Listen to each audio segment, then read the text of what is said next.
Estoy tratando. Voy a buscar el dato porque sé que hubo algo. Ahí estamos. Estamos en directo ya y yo creo que comenzamos, ¿cierto? Me van a disculpar que los voy a silenciar a todos, a todas, menos a nuestro invitado del día de hoy. Agradecemos nuevamente que estén con nosotros, con nosotras, en una nueva versión de este laboratorio, ya en su versión número 14. Así que contentas, contentos de poder encontrarnos en este espacio. Agradecemos también a Nicolás Aldunate, a quien le dejamos la responsabilidad de desatar la discusión el día de hoy. Nicolás es profesor de filosofía, es nuestro colega, y además se especializa en el área de currículum, ¿ya? Trabaja en el área de desarrollo docente en la Universidad de la Academia de Humanismo Cristiano y hace clases en la Universidad Alberto Hurtado. Así que vamos a comenzar escuchando a Nicolás. Y gracias nuevamente, Nicolás, por esto que vas a hacer ahora. Bien, Rocío, muchas gracias por la presentación. Bueno, saludar a todas y todos los que están acá y nos están mirando de otros lados, de manera sincrónica o asincrónica. Partir primero que nada, bueno, dándole un saludo a todas las personas que nos están escuchando. Espero de verdad que estén bien. Claramente estamos en un momento difícil que nunca hay que como obviar. Y también que las respectivas clases que estén haciendo, ya sean los colegios, las universidades, de apoyo a estudiantes. Tengo, por ejemplo, un amigo que apoya a estudiantes en su proceso pedagógico, que también iba a querer escuchar hoy día. Entonces, a todas las personas, en verdad, mucha fuerza para este minuto que estamos viviendo y nada, como recoger un poco de lo que hablamos con Walter Cohen en la última reunión que tuvimos y que también ha salido en conversaciones anteriores respecto a la relevancia del vínculo pedagógico, a sostenerlo y reforzarlo, que ahora están las condiciones propicias para eso. Entonces, teniendo eso ya como visto, y claro, y aquí con la responsabilidad un poco de abrir la discusión, sí, miren, en el fondo yo voy a presentar como unas ideas a propósito de la pregunta que se planteó para este conversatorio. Y la idea es que, claro, estos puntos no van a agotar la discusión, sino que yo creo que la idea es que hagamos un diálogo a propósito de lo que vaya surgiendo en este conversatorio acerca de currículum y particularmente del rol de la asignatura de filosofía en siendo que también puede trascender ese punto. O sea, igual las ideas que voy a mencionar también incluyen también el trabajo desde otras asignaturas o posibles proyecciones también respecto a lo que son las problemáticas curriculares, en fin, y así, entre otras cosas. Entonces, para partir, bueno, la pregunta por el currículum no es menor, sin duda es una de las preguntas más importantes que hay en educación. A mi juicio, por lo menos, es el área más política que hay en la educación, en tanto es donde se enmarca el ideal de persona, el ideal de trabajador, de trabajadora, el ideal de ciudadanía, ¿no es cierto?, que las escuelas deben formar. Y por lo tanto, en el fondo, el currículum lo que hace es que refleja cuál es el ideal de sociedad que nosotras y nosotros queremos a futuro, ¿ya? Y particularmente, claro, en este caso es definido desde el Estado. Y en este ideal de sociedad se enmarca, ¿no es cierto?, el desarrollo de conocimientos, de habilidades, de disposiciones y de actitudes, y por lo tanto, sin duda, las definiciones que se hacen a nivel curricular tienen un alto impacto en lo que es el trabajo de las y los profesores del mundo, ya, no solamente, obviamente, en el caso de Chile. Entonces, cuando vemos la pregunta que se plantea en este conversatorio acerca de qué currículum necesitamos para transformar la escuela, la verdad es que es una pregunta muy compleja. No sé si se podrá agotar en una respuesta o una reflexión que tengamos acá, pero sin duda se pueden trazar algunas líneas. Y es compleja porque tiene dos conceptos que a mi juicio es importante como detenernos un poco antes de comenzar, que es el concepto de currículum por un lado y por otro lado el concepto de transformación. A mi juicio como que tenemos que ver un poco desde dónde estamos abordando estos dos conceptos antes de entrar como en una posibilidad de respuestas o de reflexiones que orienten una respuesta. Entonces, primero cuando hablamos de currículum, bueno, saber, y claramente aquí todas y todos deben saber, pero recordarlo igual de que el currículum puede ser entendido a distintos niveles. Por un lado está el currículum preescrito, que hace referencia a los objetivos de aprendizaje, los cuales son decretos de ley, y se enmarca mucho más en lo que entendemos por políticas públicas. Ya este currículum preescrito Se materializa actualmente lo que conocemos como el marco curricular del año 98, que actualmente sigue vigente para cuarto año medio, y las bases curriculares, que son las que ya se han venido implementando estos últimos años y las cuales ya están tocando también lo que es la asignatura de filosofía a partir del 2020. Entonces, eso respecto al currículum preescrito, que es uno de los niveles, ¿no es cierto?, desde donde podemos abordar esta discusión curricular. El otro nivel es el que se llama currículum implementado o currículum real, ya que es en el fondo el currículum que efectivamente se desarrolla en el aula, el que responde, ¿no es cierto?, a la planificación del docente a propósito de lo que está definido en el currículum nacional. Implica la selección de texto, la selección de autorías, las preguntas que se hacen, ¿no es cierto?, para el desarrollo de la clase, las decisiones didácticas. Entonces hay todo un entramado de toma de decisiones por parte del profesor que es muy importante a la hora de pensar en este currículum real, que es en el fondo el que vivencia el docente y vivencia también la comunidad educativa. Los artículos de apoyo, ¿no es cierto?, a nivel curricular que hay para este currículum implementado serían en este caso los programas de estudio y los textos escolares, que como bien saben, a partir de este año ya hay textos escolares para filosofía, lo cual en el fondo es algo nuevo en relación a lo que teníamos antes dentro de nuestra asignatura. Y un tercer nivel desde donde podemos entender el currículum es el currículum evaluado, ¿ya? Que es en el fondo el que ve cuáles son los aprendizajes efectivos que han tenido las y los estudiantes. Este currículum evaluado se puede observar en desempeños concretos, en resultados de evaluación, en ensayos, en el caso de filosofía, y por tanto responde a otro nivel, ¿no es cierto?, de lo que es la reflexión curricular y que es mucho más cercanamente a la evaluación. De hecho, hay una discusión teórica respecto a cuáles son finalmente los límites entre currículum y evaluación, que bueno, queda para una discusión tremenda, que no es el caso acá, pero es importante que igual lo tengamos visto como una de las categorías relevantes y que igual vamos a considerar a lo largo de la conversación que tengo que estimular, ¿bien? Así que eso respecto a currículum, sus tres niveles. Y cuando hablamos de transformación, es importante también como entrever que a la hora de darle este sentido a la educación, nos estamos ya moviendo en lo que se llaman los sentidos ideológicos, ya en lo que es en el fondo las ideologías curriculares que pueden haber para el desarrollo de la educación en un determinado país, ¿ya? Este sentido ideológico del currículum puede tener 4 enfoques según las investigaciones que se han dado hasta ahora al respecto.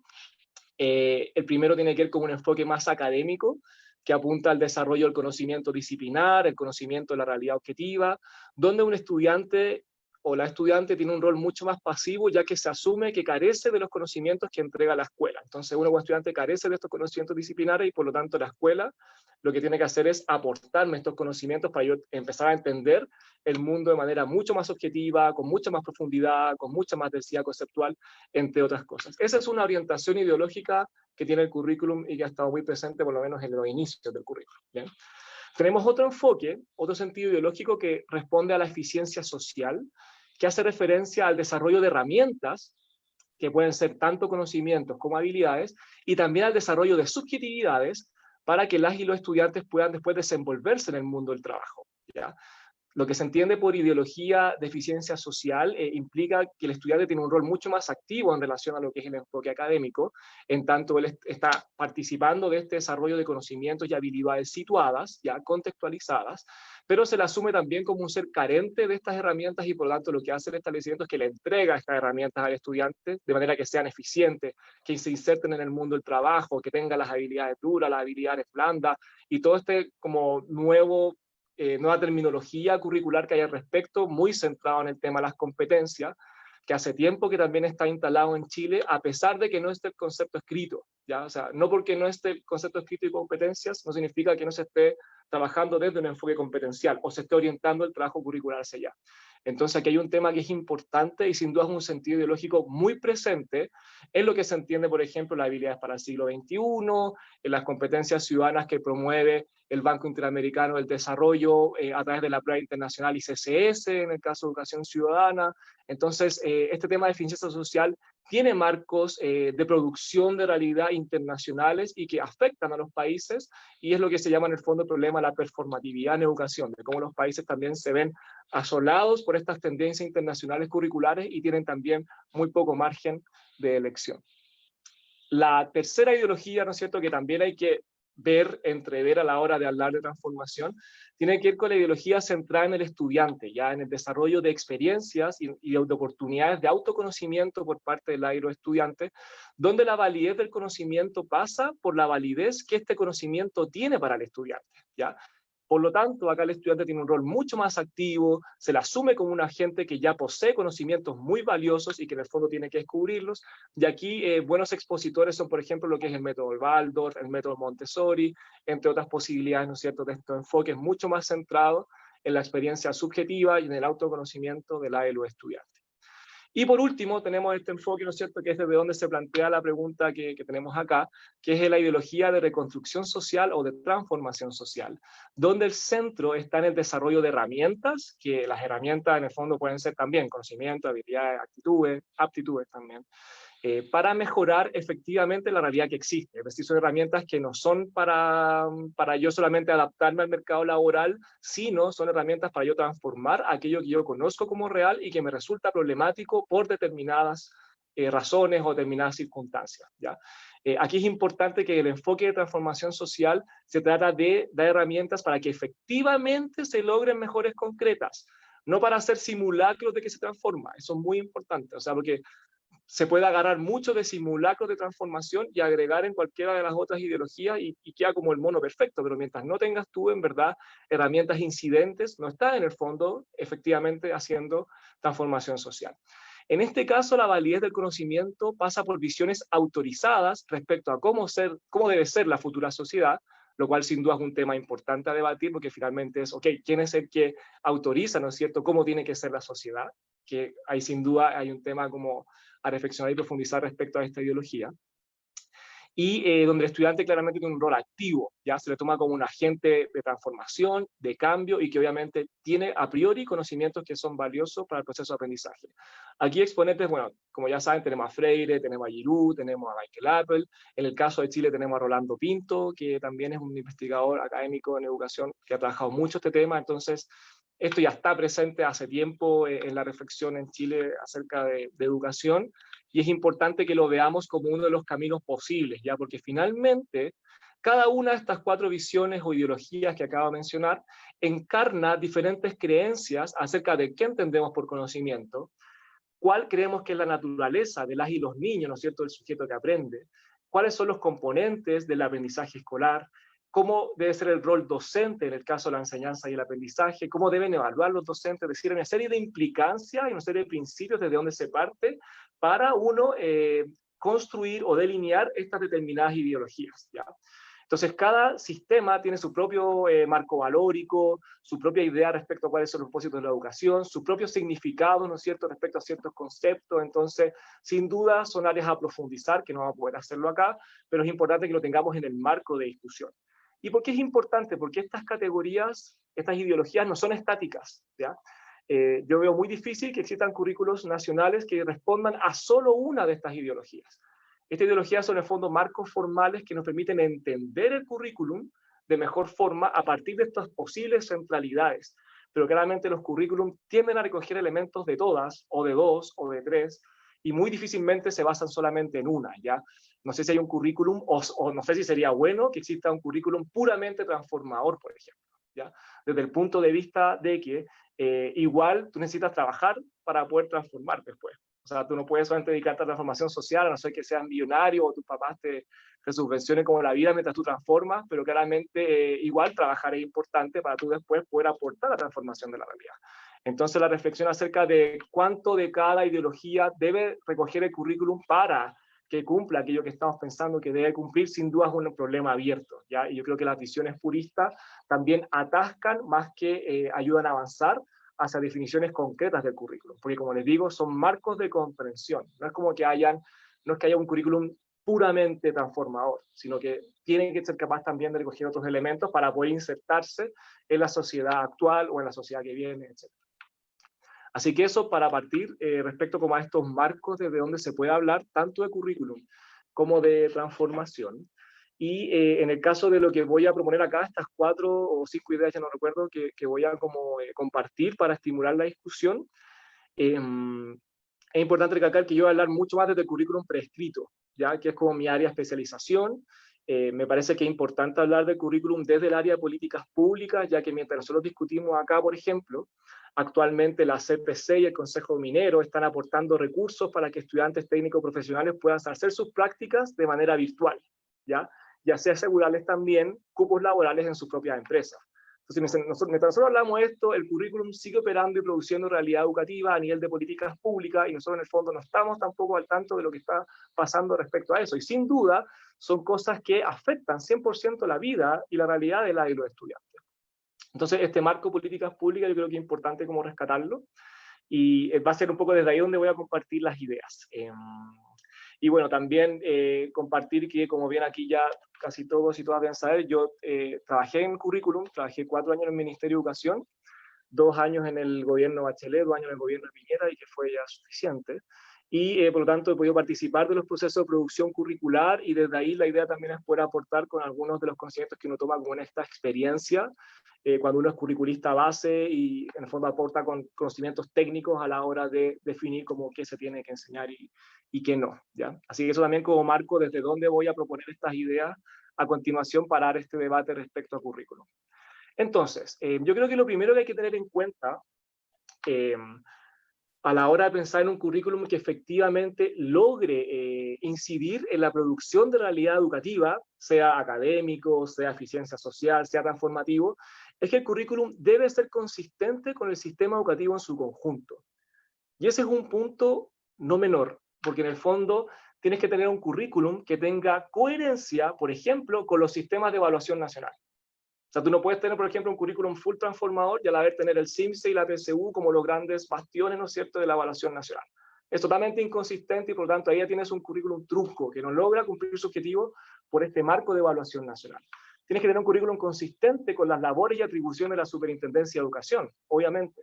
Tienes que tener un currículum consistente con el despliegue en terreno que hace la División de Educación General, por ejemplo, por parte de Educación, del Ministerio de Educación, que es la unidad que se dedica a establecer el vínculo con los establecimientos educativos. Entonces, tiene que haber una visión completa sistémica respecto a un proyecto de educación, y ahí es donde nosotros insertamos el currículum. Tiene que responder a una visión mucho más amplia, porque si nosotros hacemos solamente un buen currículum dentro de un sistema que es nefasto, no va a ser suficiente, no va a funcionar y no va obviamente a cumplir los objetivos que uno está esperando.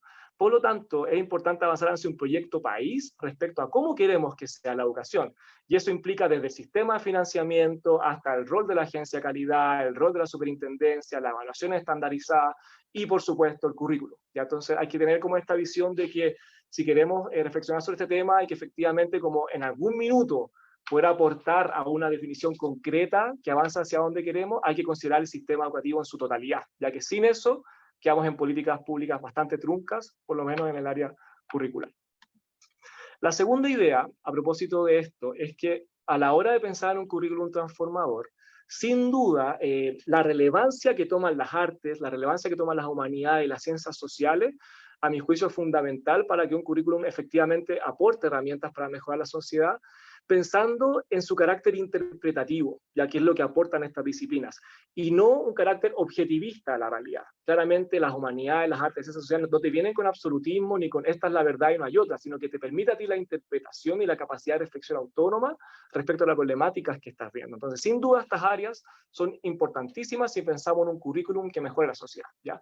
Ahora, como bien sabemos, y como bien ya está hiper investigado, estas áreas a nivel mundial se encuentran cada vez más marginalizadas por las hegemonías disciplinares que conocemos, por las matemáticas formales, por la ciencia, que cada vez toma un enfoque más ciudadano y por lo tanto también le está quitando su carácter disciplinar, por el lenguaje entendido de manera muy subordinada a lo que es el formalismo lingüístico, al aprender a hablar bien, entre otras cosas. Y en el fondo son áreas que cada vez están desapareciendo más, por lo menos a nivel internacional hasta ahora, ¿ya? Y desde ese punto de vista, todo este discurso de la interdisciplinariedad, que es un discurso que ha salido harto en los últimos años, o integración de conocimientos, tampoco ayuda mucho al reforzamiento de estas áreas disciplinares, pensando en que si tú terminas fusionando asignaturas, que es lo que al final termina el resultado final de esta discusión acerca de lo necesario, lo interdisciplinar, en esta fusión terminas obviamente dejando subordinadas o diluidas a las asignaturas más chicas, ¿ya? Donde obviamente va a estar artes, obviamente va a estar historia, obviamente va a estar filosofía, porque son asignaturas que en el fondo nos están viendo como las imperantes a la hora de pensar en esta interdisciplinaridad, especialmente si tú las mezclas con algunas de estas asignaturas con más espacio en el currículo. ¿Bien? Entonces, ese es un tema que hay que tener siempre en la vista. Obviamente que no es que sea mala la interdisciplinaridad en sí, por favor, que no se entienda mal, yo creo que es muy importante y es necesario avanzar en espacios para eso, pero sí hay que tener cuidado como con los resultados finales a los que nos puede llevar esta discusión al voleo. Entonces yo creo que ahí habría que como considerarlo igual este punto. Y porque finalmente, como toda esta epistemología, la complejidad que tiende a estar muy detrás de lo que es el discurso interdisciplinar, al no profundizar en ninguna disciplina, es decir, como todo es complejo y todo es multivarial y por tanto tenemos que verlo de dos lados y por tanto no basta con ninguna disciplina en particular, tiene el riesgo de que los objetos de estudio terminan diluyéndose en estas multidimensionalidades, terminan diluyéndose en estas multivariables, en esta multiescalaridad, y por lo tanto terminan siendo aprendizajes múltiplemente ineficaces para la transformación de la realidad, donde a veces se necesita conocimiento concreto. Entonces yo creo que ahí también hay que tener ojo con este discurso de lo complejo, de lo interdisciplinar, hay que recogerlo y hay que aprovecharlo, pero en la medida que obviamente nos aporte a esta finalidad, que en el fondo es el mejoramiento de la sociedad. Entonces yo ahí tendría también otro paréntesis que quería compartir. Ahora, respecto a este tema de la relevancia de las artes, la humanidad y las ciencias sociales, es posible que uno de los efectos de la pandemia, al demostrarse en el fondo los límites del conocimiento científico que ha tenido a propósito de la crisis sanitaria, de hecho, si se dan cuenta, como que lo mejor que se ha logrado objetivar hasta ahora de manera eficiente son las cifras de muertos. Y eso en el fondo es bastante como decidor respecto a los límites, ¿no es cierto?, que tiene el conocimiento científico en determinadas contingencias, en determinadas coyunturas, donde se requiere una acción eficaz, que en el fondo aquello que está tan detrás a veces de desde dónde se instalan estas disciplinas, porque no es un problema de la disciplina en sí, por favor, tampoco quiero decir eso, sino que tiene que ver con cómo se usa la disciplina para la producción de realidad, ¿ya?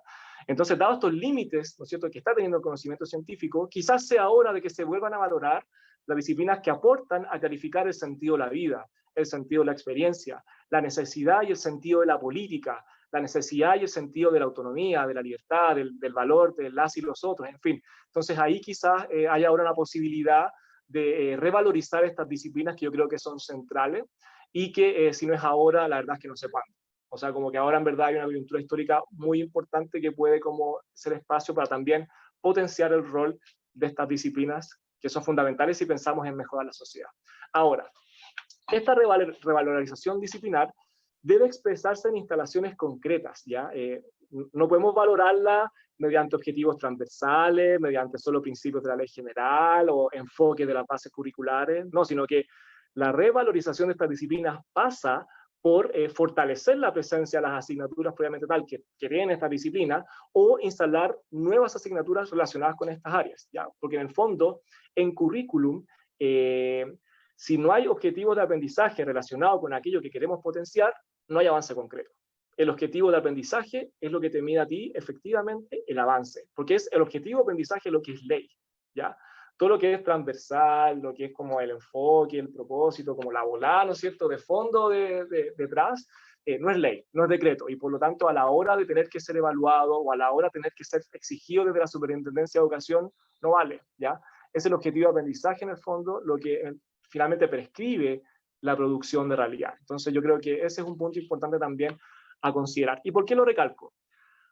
Porque a propósito de esto se vienen 3 reformas curriculares importantes en los próximos años que creo que tenemos que tener muy a la vista como organización. La primera reforma pasa, por ejemplo, por el tema de la necesidad de la filosofía para niñas y niños, ya que se trata de la reforma de bases curriculares de educación básica, ¿ya? Que debiese realizarse, yo creo, entre el 2021 y 2023, entonces hay que estar muy atentos y atentas respecto como a esa actualización curricular y donde sin duda el tema filosofía para niños, para niñas tiene mucho que decir. Incluso desde el gobierno anterior y el gobierno actual hay, y lo he podido ver dentro del ministerio, hay voces que también valoran esta importancia, entonces igual hay personas con las que se puede dialogar para poder llevar adelante este objetivo, ya que yo creo que sería importante pensando en esto de potenciar la filosofía, las ciencias sociales y las artes. Obviamente estoy hablando de filosofía porque es el área que nos convoca, pero esto también puede integrar a otras disciplinas. Otra reforma que se viene importante curricular que hay que tener en mente es la reforma curricular técnico-profesional, ya que debiese realizarse entre 2022 y el 2025 y que a mi juicio es una de las áreas más conflictivas del currículum, ¿ya? Porque desde su origen está 100% vinculada al desarrollo del mundo empresarial. La educación técnico-profesional parte, ¿no es cierto?, de iniciativas empresariales, de iniciativas privadas.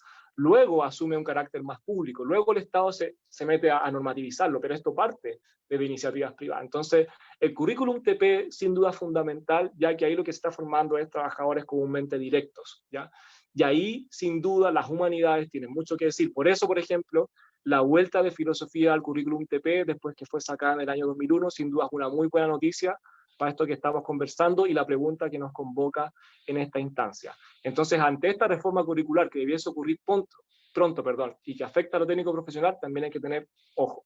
Porque actualmente, no sé si han visto, pero hay un electivo de ética profesional que la verdad es que tiene un carácter muy poco filosófico, es más como de habilidades prácticas para el trabajo, ¿ya? Y por lo tanto creo que sin duda se podría mejorar, algo así, por ejemplo. El tercer y último foco de reforma curricular que creo que es importante tener en mente también para cerrar este punto tiene que ver con la revisión de la reforma curricular del primer ciclo de enseñanza media, es decir, lo que cubre desde séptimo básico a segundo medio, que también debe realizarse entre el 2022 y el 2025. Porque si bien deben acordarse aquí varias y varios acá, también salió muy a la palestra la necesidad, por ejemplo, de integrar filosofía en séptimo y octavo básico, en tanto son las etapas donde los estudiantes tienen más como curiosidad por las preguntas de la filosofía, y eso es como que está demostrado por distintos estudios, y por tanto también podría ser como algo interesante como a explorar por parte de, de nuestra disciplina. Es importante considerar a la hora de pensar en estos procesos de reforma, que es que los procesos de construcción curricular tienen al menos 3 actores clave, que siempre tenemos que tener como bajo la lupa. El primero, que es el Mineduc y la unidad de currículum, obviamente, que responde al Poder Ejecutivo. El segundo actor tiene que ver con el Consejo Nacional de Educación, donde también hay un rol político y sus integrantes son definidos también de manera política, por tanto también hay que tenerlo en mente. Y el tercer actor clave, y a mi juicio quien mejor lo ha demostrado hasta ahora ha sido la Reprofix, son las organizaciones de la sociedad organizada, ¿ya? Y que logran capacidad de incidencia y que logran instalarse, ¿no es cierto?, en estos procesos de discusión respecto a cómo debe ser el currículo. Estos son los 3 actores clave que sí o sí inciden en un proceso de producción curricular. Obviamente que hay más y también puede ocurrir que existan otros, pero en un marco general hay que tenerlo siempre en mente, ya sea a la hora de avanzar en diálogo, y bueno, ¿para qué voy a avanzar en eso si en verdad acá se dio un ejemplo respecto a cómo tiene que hacerse la pega a propósito de lo que fue la última reforma curricular con el área de filosofía? Y hay que tener ojo, y esto es un poco una cuestión que conversamos hace unas semanas atrás, de que las adecuaciones curriculares que se están haciendo ahora, a propósito de estas reformas que acabo de decir y que van a venir en el mediano plazo, pueden sentar precedentes para las futuras actualizaciones curriculares. Es decir, todos los movimientos curriculares que se hagan ahora pueden decir, oye, mira, integrar estas 2 asignaturas funcionó, por ejemplo. ¿Por qué no lo hacemos en la próxima reforma curricular? Oye, mira, achicar el objetivo de aprendizaje funcionó, ¿por qué no lo hacemos en la próxima reforma curricular? Entonces hay que tener ojo respecto a qué está pasando en materia de estas adecuaciones curriculares, porque créanme que obviamente en el marco de quienes estamos afuera y de quienes están adentro, sirve como una oportunidad para sentar precedentes. ¿Bien? Ya, voy a dejarlo hasta ahí para también mover la discusión. Iba a referirme muy brevemente a la necesidad de avanzar en la agenda de democratización del currículum y a como pistas pedagógicas, pero creo que lo puedo ir también recogiendo a medida que las otras personas compartan también sus perspectivas. Eso. Buenísimo, Nicolás. Gracias por este tremendo intensivo de currículum que acabamos de tener. Lo agradezco muchísimo y yo creo que todas quienes estamos acá también. Así que justamente vamos a abrir la palabra para quienes quieran, ya sea proporcionar su opinión sobre lo que dijo Nicolás, realizar alguna consulta o también alguna consulta abierta entre nosotras, entre nosotros.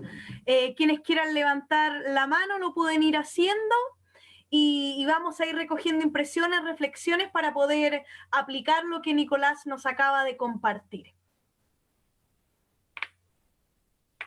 ¿Quién comienza? Adelante, colega. Bienvenido.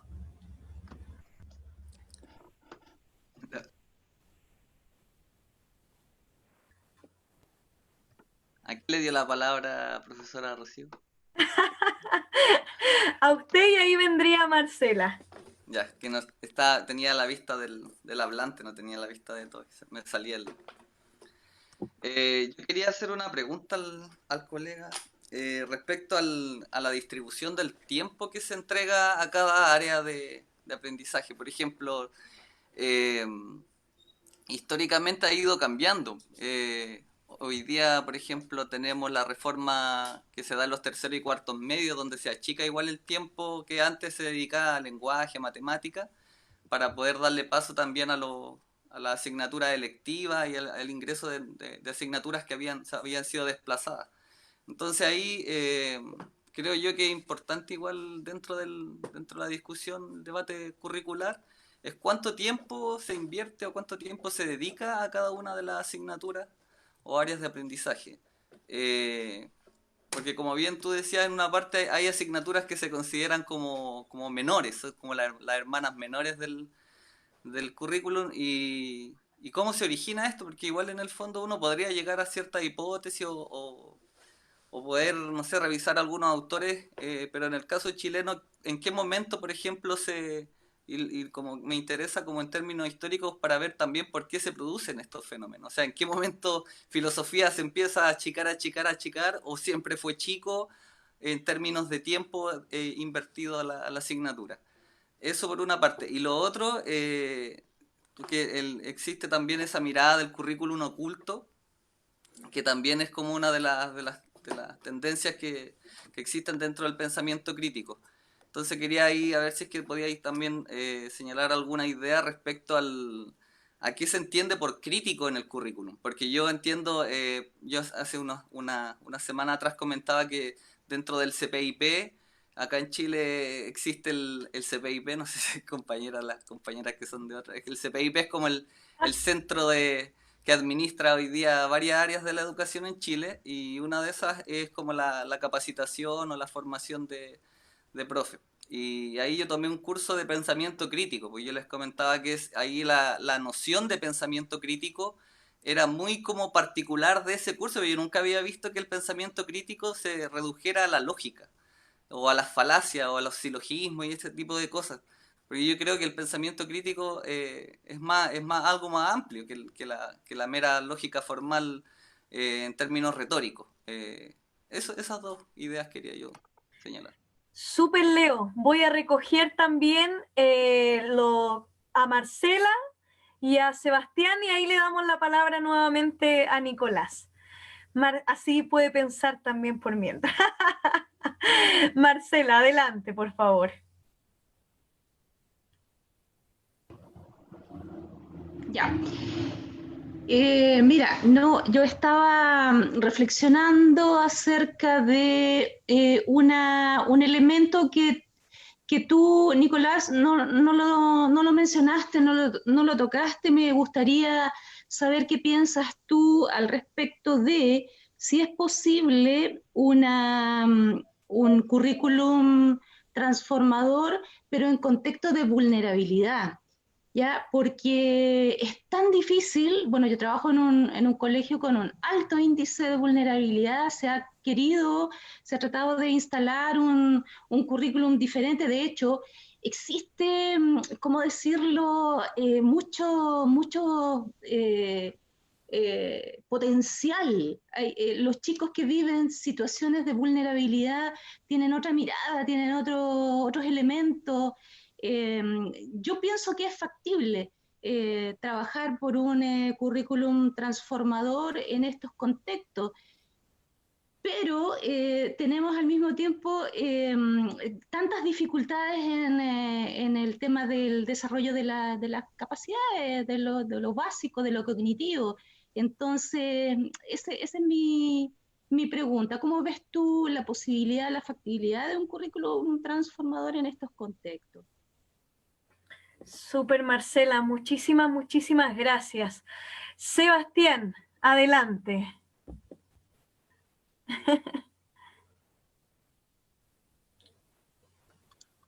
Hola, a ver, habló mucho, muy rápido, y dijo muchas cosas, pero yo voy a ser como un poco el que te voy a llevar la contra, ¿no? Porque no estoy para nada de acuerdo con ese lenguaje primero, porque lo encuentro muy como de tecnocrático, como lo que nosotros leemos en las bases curriculares, lo típico de siempre y bla, bla, bla.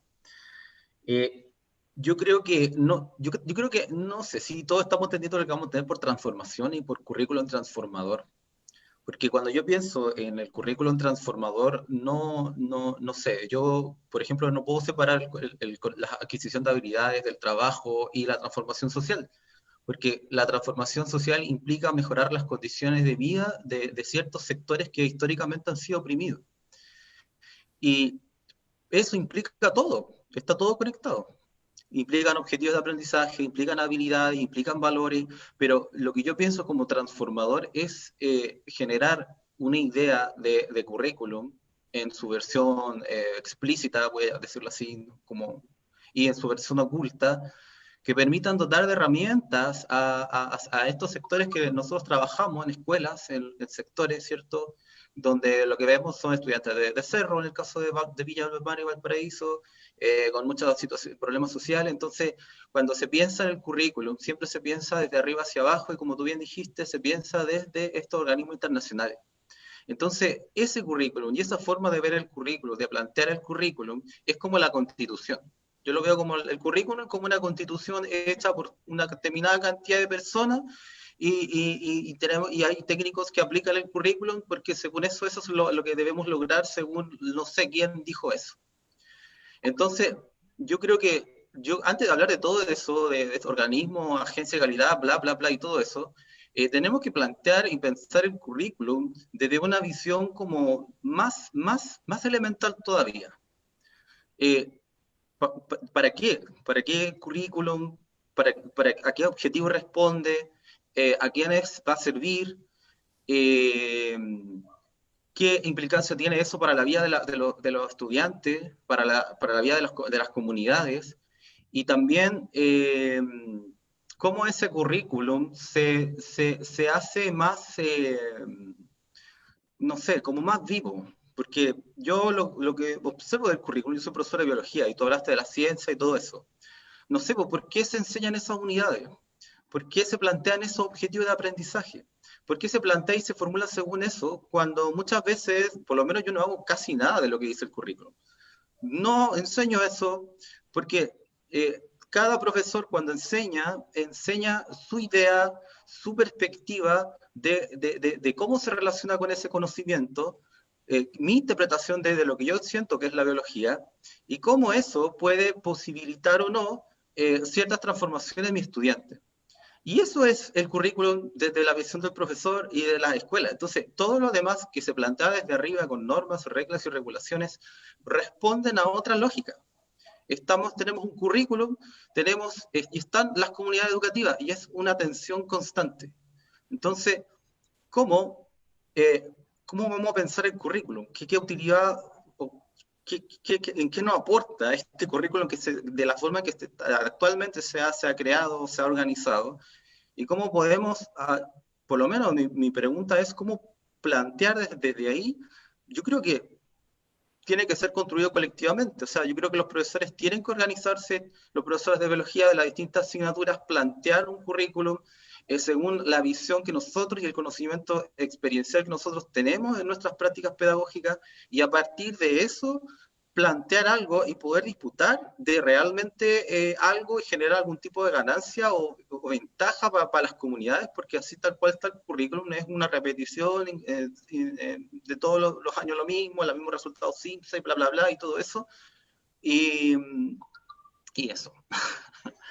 Gracias, Seba. Voy a sumar a Rosario y a Ruth, y quiero también saludar a Desarrollo Continuo Humano, a Juan Alejandro Enríquez Peñailillo, a Nela, a Marcelo Lobosco, que están escuchando desde Chile y desde Argentina también, y nos dejan comentarios. Voy a sumar, está Rosario, está Ruth, está Soraya, y ahí sí que, Nico, te doy el desquite. Perdón. Adelante, Rosario.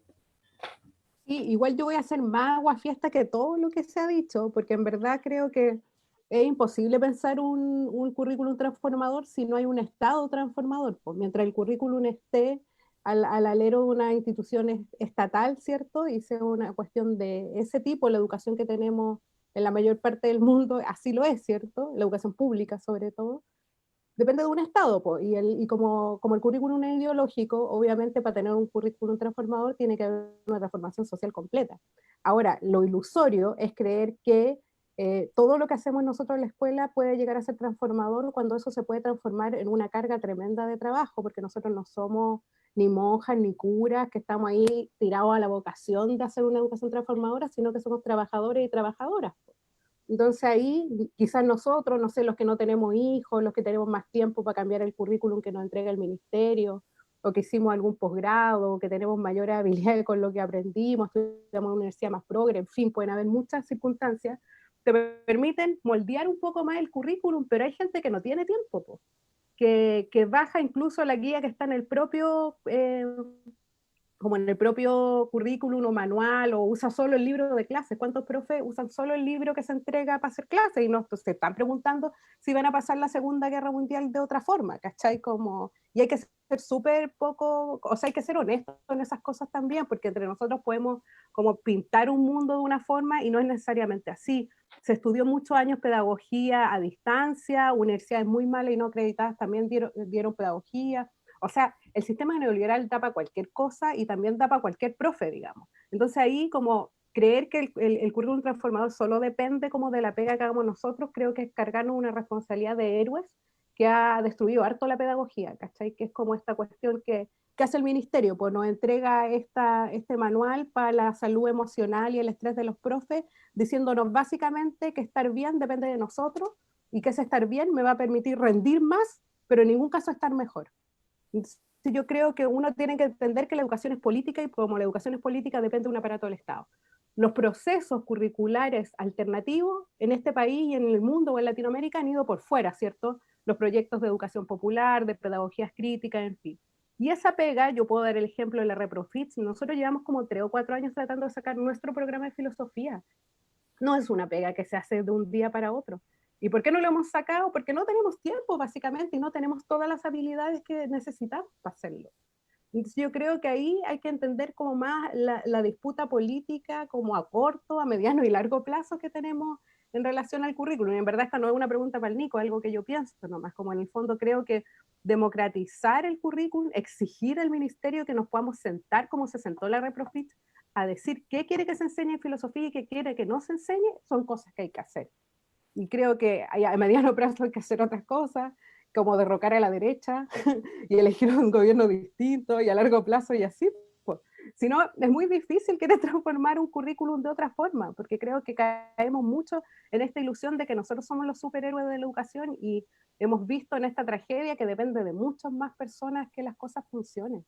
Entonces yo creo que eso es importante también, como todo lo que hemos visto en este laboratorio, que el currículum no es algo ajeno a todo el dispositivo de poder. Entonces ahí está como más el combate, diría yo, en ese sentido, como que hay que ponerle tierra a la discusión curricular, que en el fondo es una discusión de política estatal, pues si qué ciudadano queremos formar, qué filosofía queremos enseñar, qué historia queremos contar, eso lo definen en términos políticos, pues no es cualquier cosa, nadie está tirando las cosas de manera baladí. Yo creo que es una disputa política fuerte, primero como en ganar un espacio y como dice el Seba, en ir produciendo conocimiento. El problema es que ni siquiera el colegio profe lo hace, ¿cachai? Entonces, ¿cuál es el problema y por qué no somos capaces de producir nuestro conocimiento curricular? Yo creo que es una pregunta interesante para otro laboratorio. Sí, sí, y yo creo que aunque se pudiera, ¿cierto? No debería depender de nuestra voluntad. Ruth, por favor, adelante. Hola. No coloco la cámara porque en estos momentos no daría miedo a estas horas de la tarde. Quisiera preguntarle a Nicolás lo siguiente. Se supone que este diálogo que tenemos sobre la educación que queremos no debería solamente quedarse en los trabajadores y trabajadoras que están en la educación, sino preguntarle a las personas que envían a sus hijos e hijas a la educación pública cuál es la educación que quieren, ¿cierto? En este caso, él nombró actores claves, Mineduc, Consejo Nacional y organizaciones para la sociedad, organizaciones sociales, ¿cierto? El tema es que en este debate las fuerzas no van a estar equiparadas, entonces, ¿cómo hacer para que las organizaciones sociales, o sea, puede ser una organización de apoderados o un sindicato de portuarios, por ejemplo, pudieran entrar en este diálogo, ¿cierto? Acortando esa brecha, porque estamos claros que esto es un tema largo, pero ¿cómo podemos nosotros aportar ahí? Muchísimas gracias, Ruth. Excelente pregunta. Soraya, por favor. Hola, buenas tardes, buenas noches, ¿cómo están? Bueno, muy interesante, Nicolás, y también por ahí uno como desde la filosofía y familiarizado con el currículum, pero les cuesta a uno seguir el ritmo. Entonces me quedé en esto. Yo participé en 2 cambios curriculares y en un cambio curricular que tuvo varias etapas en el profesorado de filosofía acá en la provincia. Y fue un poco una cruzada, es como decir, estábamos en el 2014-2015 y era posible que después no pudiéramos hacer el cambio y efectivamente no lo hubiéramos podido hacer, pero bueno, no fue fácil. Y ahí lo que Nicolás marcó es la importancia de que efectivamente, o sea, porque hacemos el cambio curricular, pero no podemos hacer el cambio que queremos si no tenemos un corset de normativas, porque si no, no nos aprueban el programa. Esa es la cuestión, es cómo trabajar con las normativas, y a partir de ahí, nosotros acá teníamos una normativa que nos abría mucho, nos daba muchas posibilidades, pero teníamos la resistencia de los propios colegas que no querían cambiarlo. Entonces, y en un momento la mediación, porque o sea, es como una cosa re compleja, son distintas capas, uno no tiene valores de decisión totales, pero sí tiene que estar muy fuerte, tiene que negociar, tiene que pelear, es complejo meterle el cuerpo a un cambio curricular. Y nosotros tuvimos en un mismo cambio curricular un intento del gobierno de la provincia que nos hace participar a todos participábamos y conversábamos qué es lo que queríamos, pero cuando salió el borrador, era un borrador que nosotros no habíamos escrito, lo había escrito alguna persona que ellos contrataron. Bueno, tuvimos que salir a la calle hasta que volvieron para atrás. Y cambia, entonces hicimos caer la persona que estaba a cargo de eso. Y la otra propuesta era así como decir, bueno, a ver, estas son las normativas, a ver ustedes qué piensan. Y cuando nos pusimos a trabajar tuvimos mucha resistencia de nuestros colegas también, y es feo eso. Y después, a la hora de escribir, nos encontramos con que las personas que estaban para escribir no estaban en condiciones de escribir. Entonces, fue una situación compleja porque era el tiempo nos corría, después los tiempos, y bueno, nos arriesgamos. Nos arriesgamos a escribirlo un par de personas y a meter algunas materias nuevas y algunas cosas, y después ponerle el cuerpo en los profesorados a esas materias, porque tampoco es garantía que lo que vos modificás, como vos decís, el profesor da lo que quiere o como lo quiere, entonces tampoco es garantía. Entonces es una cosa es muy interesante, es muy apasionante si algo te sale, si podés meter algo que sale, pero es muy complejo, como decía Nicolás. En ese sentido, ahí al compañero que decía, ¿por qué no lo hacemos? Y que no lo podemos hacer nosotros. Entonces, bueno, es como hago, cómo modifico arriba para... O sea, creo que tenemos que estar entrenados para discutir y tenemos que tener claro para poder pelear, eso indudable, para poder, no sé, ir concretando en distintos niveles lo que se pueda. Es complejo, la verdad que yo nunca me imaginé que era complejo, pero bueno, salí airosa y la estoy peleando todavía. Muchísimas gracias, Soraya. Ahora sí, Nicolás, te doy la palabra para después sumar más preguntas que hay también en el chat de quienes nos escuchan. Adelante nomás. Bien, gracias por las reflexiones, por compartir los puntos de vista. Bueno, responder algunas cositas que se preguntaron. Efectivamente, el tiempo es clave en el currículum. O sea, no solamente como el espacio, sino que también como cuánto tiempo tiene cada una de las disciplinas. y eso en el fondo te marca mucho como la cantidad y la profundidad de los aprendizajes que tú alcanzas, especialmente si tienes como altos tiempos o intensos tiempos de estudio en una progresión de hartos años escolares. Sin duda eso a ti te ayuda mucho como al desarrollo disciplinar, así que sin duda es un elemento muy importante. Y la verdad es que filosofía hace harto tiempo ya que venía como en retroceso respecto como al espacio, nunca tiene un espacio tan grande, pero sí se venía achicando cuando nos sacaban en TP, ¿no es cierto? Y tuvimos ya intentos también anteriores de sacarnos del currículum, luego tuvimos intentos posteriores, entonces siempre filosofía es algo que pende un hilo, y que por eso es tan importante el hito que se logró acá desde la Reprofich, pensando en la presencia de filosofía para TP, para artístico y para científico humanistas, que es lo que tenemos hoy día, y que sin esta visión como del currículum como política pública, como política de Estado y como la necesidad de entrar a discutir ahí, no se habría podido lograr.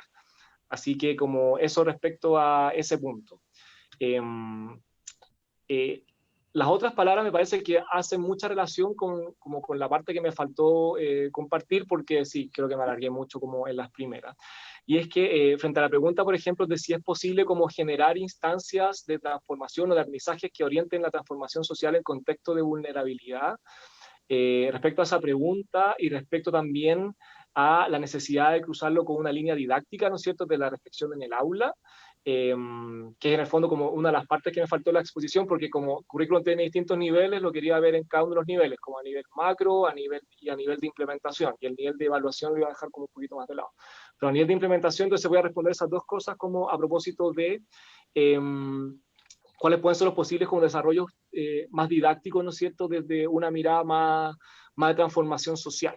¿Ya? Y yo creo que a nivel como de aula es súper importante relevar en las futuras construcciones curriculares o en el trabajo que nosotros podamos hacer, el tema de la contextualización curricular, que es un concepto bastante trillado, pero que muy pocas veces se lleva a práctica, que pasa por la capacidad de hacerlo pertinente y significativo al relacionarlo con alguna problemática viva que estén viviendo, que estén en el fondo experimentándola y los estudiantes, y que también permita fortalecer la autonomía docente en términos de la toma de decisiones respecto a esa implementación curricular, a cuál es el tema que mejor puede ser trabajado, desde qué forma. Entonces tú, mientras tienes currículum más flexibles que permiten más contextualización, más adecuaciones tú puedes hacer para hacerlo pertinente y para aportar herramientas para el mejoramiento de la sociedad dentro de un determinado contexto. Entonces es súper importante este tema de la contextualización curricular. Lo otro que me parece importante como otro hito que podría aportar tiene que ver con potenciar la participación de la y los estudiantes en los procesos de definición curricular, ya sea algunos autores a estudiar, algunas autoras, las formas de evaluación. Yo creo que eso es muy importante, abrirlo hacia el diálogo con los estudiantes y poder tomar decisiones de manera colectiva. Toda esta democratización de currículum, que después voy a ir como a los aspectos de la democratización macro, también se puede avanzar en democratización del currículum a nivel micro, que es una de las preocupaciones que tenía uno de los compañeros. Y eso se puede hacer, por ejemplo, abriendo, ¿no es cierto?, la zona de definición curricular. Los estudiantes, al también participar de la definición de la evaluación que ellos van a tener, obviamente se hacen más responsables, más autónomos dentro del proceso de aprendizaje, y eso sin duda también aporta al objetivo que estamos pensando. Y el otro punto central a la hora de pensar como claves para trabajarlo desde el aula tiene que ver con, y que aplica a contexto vulnerable y responde también a esta inquietud respecto a qué pasa con lo micro, tiene que ver con la capacidad de poner en el centro pedagógico problemáticas que vivan la y los estudiantes y que los motive a reflexionar, obviamente desde la disciplina que están estudiando, en cómo mejorar estas problemáticas, ¿ya? Y en cómo mejorarlas desde conocimientos teóricos y desde prácticas. O sea, no pueden separarse las dos cosas. Si separáis las dos cosas, no estás en el fondo avanzando hacia esto de en verdad aportar desde una disciplina hacia el mejoramiento de la sociedad. Entonces, yo diría que este centro pedagógico en problemáticas, y que esto es algo que hemos conversado también en conversaciones anteriores, tiene que ser capaz de poner las luchas vivas que actualmente hay dentro de la sociedad, como estos grandes temas emergentes que responden a contradicciones nuevas, ¿no es cierto?, que se están expresando, y viejas también, obviamente, que se están expresando dentro de la sociedad neoliberal. Y ahí, por ejemplo, está el tema de la educación no sexista, como una gran problemática de una lucha viva que tú puedes incorporar de manera de hacer más transformador, ¿no es cierto?, la implementación dentro del aula. Claramente la educación no sexista, a mi juicio, es un punto central, uno de estos temas emergentes.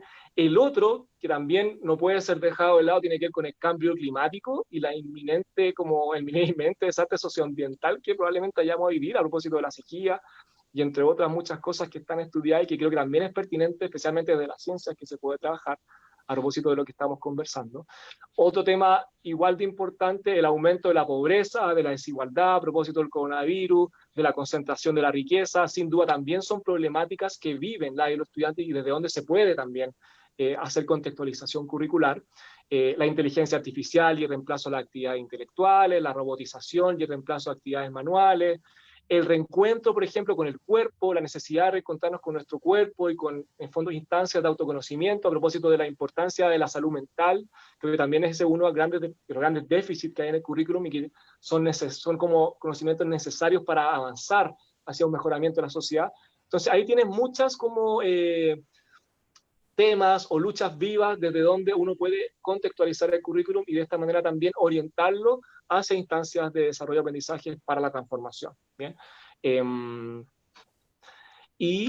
Yo creo que al final, cuando hablamos del desafío de elaborar programas propios, y que es uno de los pendientes, y que sin duda creo que sería importante como avanzar hacia allá, si es que obviamente las condiciones materiales dan, pueden basarse en estas problemáticas en el fondo, y que por lo que yo he visto de lo que ya hay hecho, está también eso. Entonces me parece que potenciar eso, enriquecerlo, desarrollarlo, sin duda puede ser importante, más aún pensando en que la ley general mandata que haya diversidad de programas y que el ministerio presente diversidad de programas. Entonces, esto debiese avanzar hacia que cada asignatura, cada disciplina tenga una diversidad de programas, y desde ahí sin duda yo creo que desde la Reprofit se puede aportar con algún programa para el desarrollo de filosofía.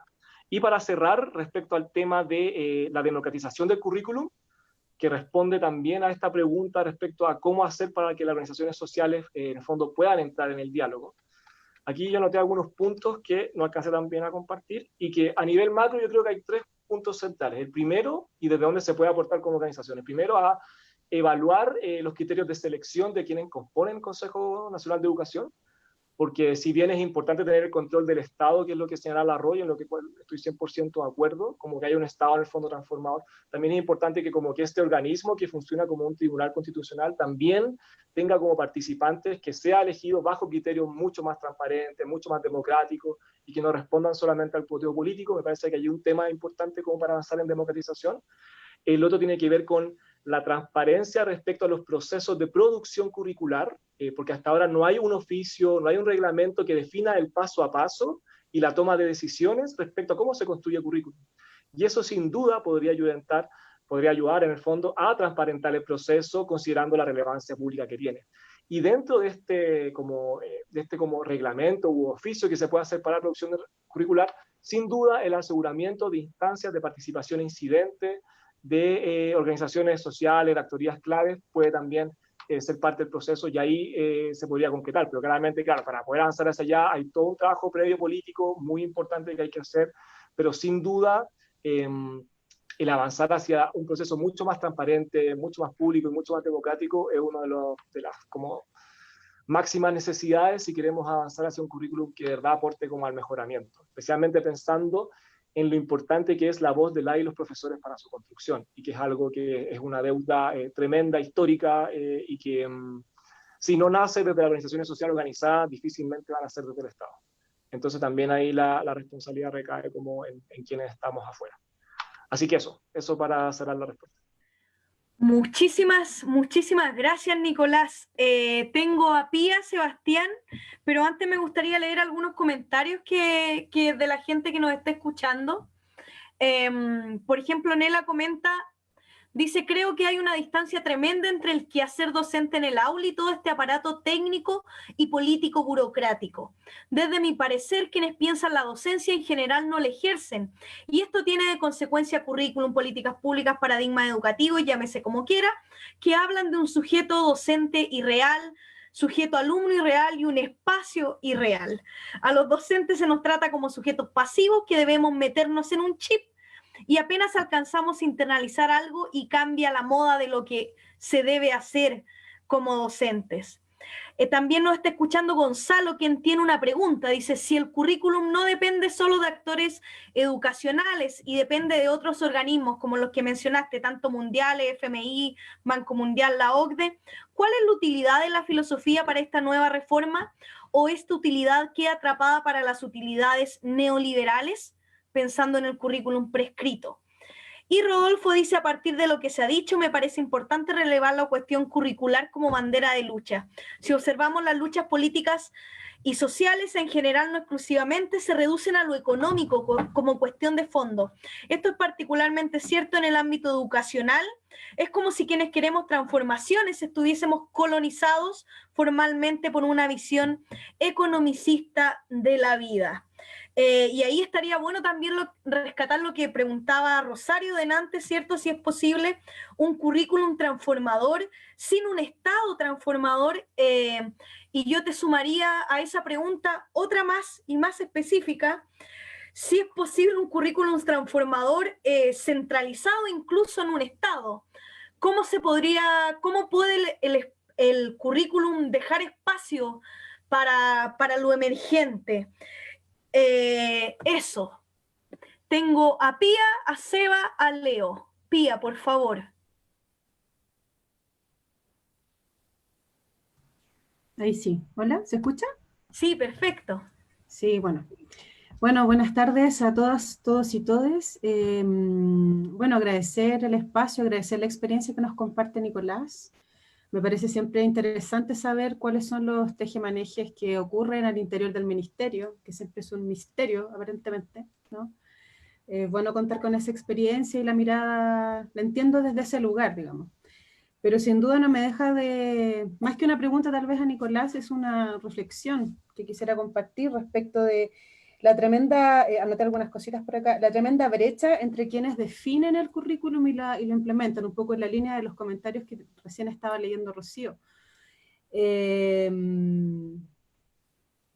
llama la atención, por ejemplo, no sé, me pasa que la semana pasada igual escuché varios webinarios, conversatorios que se hacen allá en Santiago respecto de lo que es hoy día la educación en pandemia, etcétera, pero generalmente todas esas experiencias siempre son contadas desde colegios, desde profesores que están desempeñándose en colegios que tienen muchos recursos o me pasa eso, como que un poco con lo que comentaba Marcela hace un rato, siento que hay una total desconexión entre quienes definen esto, definen las políticas públicas, políticas educativas en particular, y el currículum en específico, y las experiencias de los profes. Yo tengo un grupo de colegas profesores con los cuales también me reúno los jueves particularmente, y son profes que trabajan desde, bueno, Santiago hasta Chile Chico, y les prometo que cada vez que hablo con ellos están absolutamente descolgados, desconectados, se sienten fuera, sienten que todo lo que se muestra en las redes sociales, no sé, son experiencias de profesores que están en lugares muy bacanes, ¿no? Y eso es como complejo cómo empezamos a resolver eso, porque eso también es una forma de desigualdad que está súper presente. A propósito de la contextualización que por ahí mencionó en su segundo comentario Nicolás, pensaba en esta histórica, lo llamaría como infantilización del profesorado, en términos de que, bueno, no me canso de decir, bueno, aludiendo a este debilitamiento sostenido y sistemático de la profesión docente, que ya creo que lo hemos hablado en otras ocasiones, ¿no? Y el abandono, o sea, la desconexión que existe desde quienes operan la política pública y los profesores, no hay una consulta, o sea, ¿cuándo fue la última vez que se hizo una consulta a los profesores? ¿Cuándo fue la última vez que los profesores fueron escuchados para poder, por ejemplo, elaborar, no sé, desde, no sé, su marco para la, ¿cómo se llama? El marco para la buena enseñanza, por ejemplo, que se supone que dice lo que un buen profesor hace. ¿Cuándo estuvieron los profesores ahí?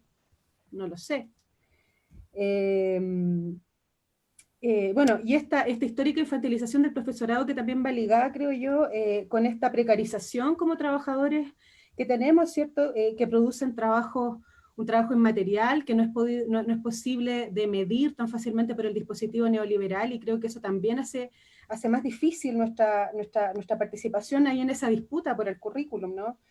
¿Qué más? Bueno, y creo que, no sé, de momento se me ocurre a propósito del comentario que hacía Rosario de la transformación del Estado, que no puedo estar más de acuerdo. Por ahí creo que en la sesión en la que estuvimos con Eduardo González del MUD, se hablaba del nuevo, ¿cómo era?, del movimiento pedagógico, ¿no? y hablaba de la posibilidad que tenemos hoy día, a propósito del proceso constituyente, de llevar nuestra voz como profesores a esos espacios y poder ahí plantar, instalar la idea de la recuperación de la educación pública, que yo creo que es tan necesaria. A mí, a propósito de una pregunta que alguien hizo, no me parece tan conveniente estarle preguntando a los apoderados qué es lo que quieren. Esa es como la lógica de la derecha, ¿no? De estar así como que con mis hijos no te metas. Creo que aquí es importante recuperar una educación pública y que de alguna manera nos permite efectivamente construir lo común, que eso es lo que nos hace falta, porque mientras sigamos así, creo que las desigualdades van a seguir siendo evidentes en todos los sentidos. No sé. Bueno, eso. Saludo a todas, a todos. Muchísimas gracias, Pía. Gracias a ti por estar otra vez acá con nosotros y nosotras. Me parece súper interesante lo que señalas. Tengo una pregunta y me voy a tomar la palabra brevemente porque aprovechando que está Sebastián y Leandro en la fila, me gustaría también que si tienen alguna idea al respecto la pudieran enunciar. Para que sea multidireccional. Y es respecto de un elemento que mencionó Nicolás. Nicolás señaló que estamos en un momento crucial para esta pelea. Entonces, yo quiero preguntar abiertamente también a Nicolás, por supuesto, ¿cómo podemos inclinar la balanza en este contexto crucial? ¿Cómo empujar este momento que necesitamos, que tal como dijo Pía, Eduardo habló acá incluso de una pedagogía constituyente, ¿cierto? Hay experiencias en la historia de Chile al respecto en la Asamblea del 25, donde hubo una propuesta educativa nacional.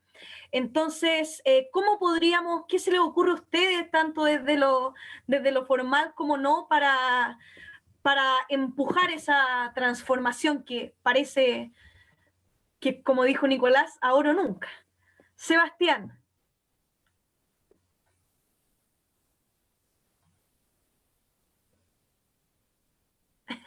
Ya, bueno, los comentarios que señalaste respondían mucho de lo que, o sea, tienen varias de las ideas que yo quería mencionar. Con respecto a lo que tú señalas, yo creo que siempre hay que dar como, bueno, uno siempre elige las batallas que quiere dar, de dónde se posiciona, de dónde se siente más cómodo también. Algunos desde lo formal, algunos como desde las estructuras que están dispuestas, y otros más bien desde organizaciones que están fuera. Pero yo creo que antes de pensar como en transformaciones curriculares, yo por lo menos no sé si es una inquietud tan importante y desarrollada dentro del cuerpo del profesorado, porque si el profesorado, la gran mayoría de los docentes no está interesado en por ejemplo, en la generación de un currículo autónomo, en la generación de un currículum transformador que pueda un poco hacerle un poco de fuerza a estos currículos y que están prescritos de acuerdo a con lo que señalaba en un comentario el FMI, el Banco Mundial, etcétera, es complejo. Y lo que quería hacer una pregunta a Leandro, porque hace un tiempo atrás él mencionó que el Colegio de Profesores había como hay un departamento de educación y que había un documento. Entonces, creo que sería interesante leer ese documento de cuáles son esos lineamientos que se han ido gestando dentro del propio Colegio de Profesores y para ir viendo qué tan transformador pueden ser esas ideas. Quizás es muy similar a lo que se ha planteado o quizás no, pero si pudiese compartir ese documento en algún momento. Súper, Sebastián, y además justo viene Leo, muchísimas gracias. Leo, luego Roberto Carlos y luego María Olga. Y ahí se la devuelvo la pelota a Nicolás. Sí, el documento se refiere, yo creo, al documento que salió ahora en este contexto, que habla de la nuclearización curricular. Yo creo que ese documento a nosotros igual nos ha servido harto, por lo menos en este contexto, que es de las pocas veces que yo creo que hemos tenido la suerte de entrar en una discusión sobre el currículum dentro de la lucha de los profesores, por lo menos en los últimos años. Hace tiempo que no se da una lucha así como más profunda respecto al currículum. Ahora, el problema de este documento, yo creo que el documento está bueno, pero no baja. O sea, sale de un grupo de profe, pero no logra instalarse en la base del profesorado. Y ahí es un problema orgánico, yo creo, que no es solamente propio del colegio, profe, pero yo creo que ese es como el problema. Si me preguntáis a mí, el documento yo lo encuentro que es súper bueno, no está dentro de la línea en la que uno está acostumbrado a pensar el currículum desde el ministerio, va igual bien a contrapelo, pese que toma elementos como el OA, ¿cierto? Que es como... eh, el objetivo de aprendizaje, que es como dentro de los ejes articuladores del currículum, igual hace una mirada, yo creo que va a contrapelo. Pero yo creo que el problema mayor, más que la propuesta como tal, o la carencia de propuesta como tal, es cuando hay propuesta, pero esa propuesta, ¿de dónde surge? Ese yo creo que es el problema. Porque podría ocurrir que se junten, no sé, un grupo de profes que son parte del colegio profe y hagan una propuesta, pero si esa propuesta no baja o no sale de abajo, ahí se produce el problema. Yo creo que ahí eso podría yo referirme respecto a esa pregunta que hace el Seba. Y lo otro, como recordar también, como de las disputas por el currículum, el año pasado también hubo una gran movilización acá en Chile, que si bien habían distintas cosas que había un petitorio como de 10 o 12 puntos, había un punto que era central y creo que la aprobación ciudadana lo tuvo como súper presente, que era si es que estaba o no estaba historia en el currículum. Y yo creo que ese tema, como qué asignaturas están o qué asignaturas no están o cuántas horas tiene cada asignatura, uno piensa que a veces a las personas como los apoderados, apoderadas no le importan tanto, como que no es central, pero sí es central, po. Yo creo que eso que uno dice que en el fondo los apoderados no debieran opinar respecto a este tema, yo creo que sí deberían, todos deberían poder opinar respecto al tema del currículum. Ahora, yo quería insistir respecto al tiempo que se entrega a cada una de las partes del currículum, porque yo pienso que ahí también hay una disputa que se da no solamente en términos ideológicos, sino en términos prácticos. Porque, claro, uno podría decir, sí, nadie anda peleando por hora acá, que fue una de las cosas que se decía el año pasado durante la movilización. Esta disputa no es por horas más o no es por horas menos, sino que es por un problema ya de ideológico, ¿cierto? Que está internal, pero también hay una pelea también por pega, pues imagínense, se elimina filosofía, quedan todos los profes sin pega, pues. Y eso también es un problema práctico que no tampoco es menor. Entonces ahí, cuando se involucran las dos cosas, o sea, por ejemplo, yo pongo un caso, si yo en el fondo digo, ya está bien que se reduzcan las horas de lenguaje, como dice el profe de lenguaje, también implica que probablemente me va a costar más encontrar trabajo, porque eso también pasa, porque tiene un efecto práctico en la disputa. Entonces eso como que va más allá incluso del currículum. Yo quería igual como hacer la pregunta también abierta que respecto al caso de la filosofía para la enseñanza básica o los primeros ciclos de la educación, filosofía para niños, ¿por qué no existe eso? Yo siempre me lo pregunto. Y lo otro, respecto a lo que plantea el Sebastián también, sobre cómo uno hace una lectura del currículum desde lo individual. Porque existe esta lectura como desde lo colectivo, que está como lo estatal, lo nacional, ¿cierto? Y está por otro lado lo comunal. Aquí en Valparaíso también hay un proyecto comunal, pero que no disputó mucho el currículum, pero igual había un proyecto educativo que también tiene un horizonte de disputa en ese sentido.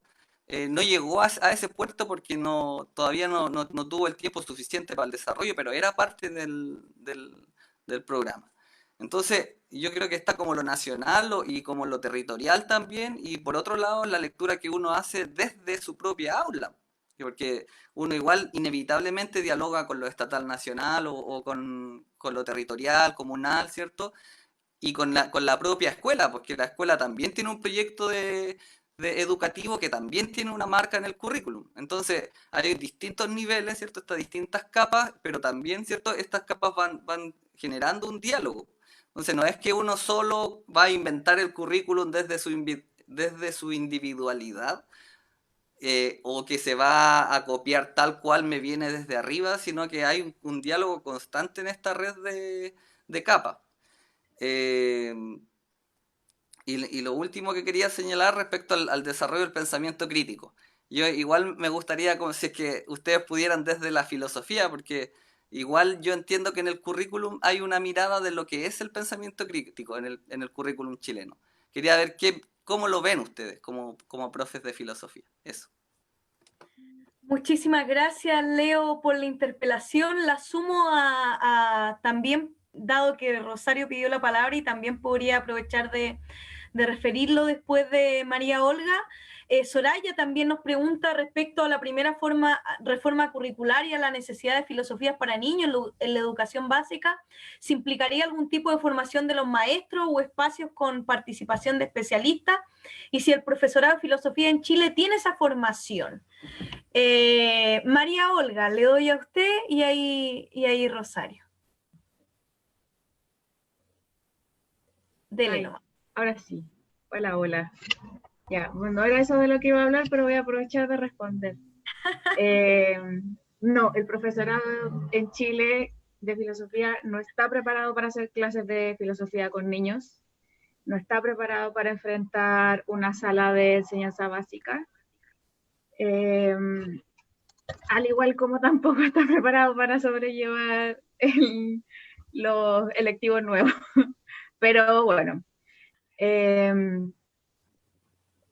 los profes siempre hacemos lo que podemos con las herramientas que podemos y con el tiempo que podemos. ¿Qué otra cosa? Nico preguntó, o sea, perdón, Leandro preguntó, algo no me acuerdo qué era. No, que si existía o por qué no existía la filosofía con niños en el colegio. La filosofía con niños sí existe en los colegios, pero en los colegios privados, no en los colegios públicos. Y en el único que yo sé que hacen algo parecido es en el Lastarria, que hace un tiempo atrás... no, eso fue en otro conversatorio, perdón, me traspapelé. Pero en el Lastarria tienen un programa donde hacen filosofía desde séptimo, creo, y es como filosofía y religión, y ellos pueden optar.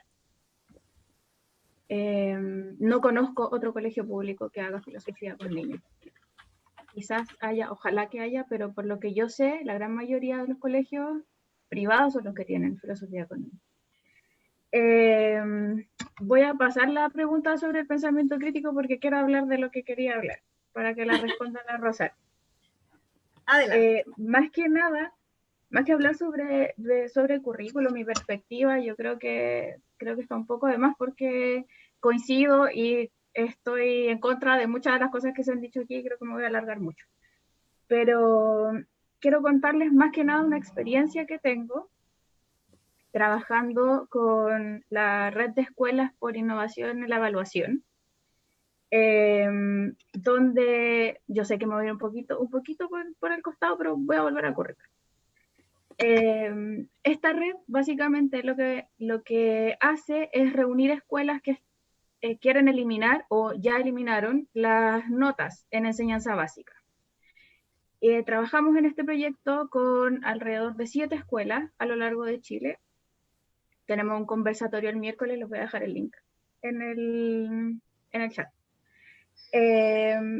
Lo que hacemos básicamente con el grupo de tutoras es trabajar en tanto lo teórico como lo práctico de la implementación de evaluación para el aprendizaje, que implica básicamente hacer una relectura y una contextualización curricular, una interpretación curricular también. Y justamente ese trabajo de la contextualización curricular, de lograr hacer el cambio de enfoque desde la evaluación cuantitativa hacia la cualitativa, cambiar también como lo paradigmático que tiene que atraviesa la evaluación sobre el control, el poder, etc. Eso yo creo que es lo más difícil. Y eso, claro, tiene también como piedra de tope el currículum, porque, bueno, por todas las variables que se han expuesto aquí, básicamente, o sea, tenemos el currículum prescrito, estamos acostumbrados a trabajar el programa haciendo check, objetivo por objetivo, no tenemos tiempo, etcétera, etcétera. A lo largo de los años que yo he trabajado con las escuelas en la red, yo les puedo decir que pensando también en como qué hacemos entre medios, porque claro, el currículum es ideológico, es un aparato ideológico, no se puede cambiar si es que no cambia el sistema, etcétera, etcétera, todo lo paradigmático que hay entre medios, pensando en qué hacemos como entre que las cosas cambien y lo nefasto que es que, o por qué se ha podido implementar en estas escuelas, es porque al final la comunidad rema para allá. Ellos están de acuerdo con hacer esto.